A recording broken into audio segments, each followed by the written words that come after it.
demi-finale poids lourd roy ngok diggante Toubacouta Mbine Ndiol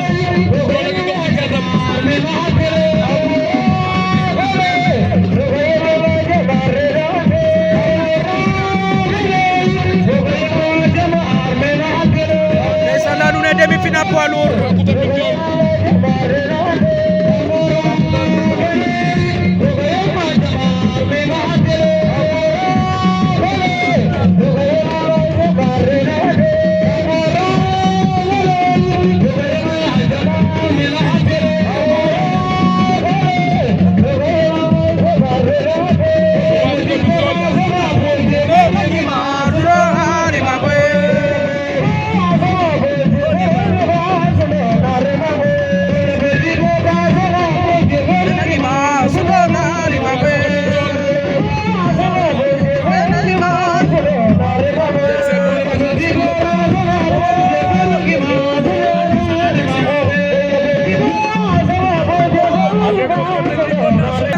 demi-finale poids lourd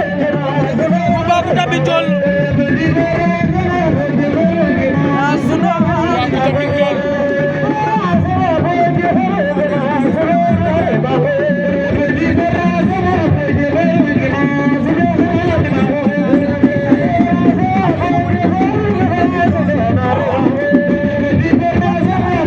demi-finale poids lourd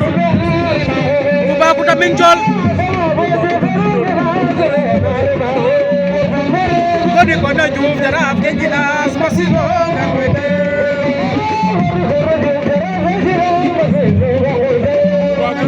Ngodi kono Diouf Jaraaf ke jilas masiro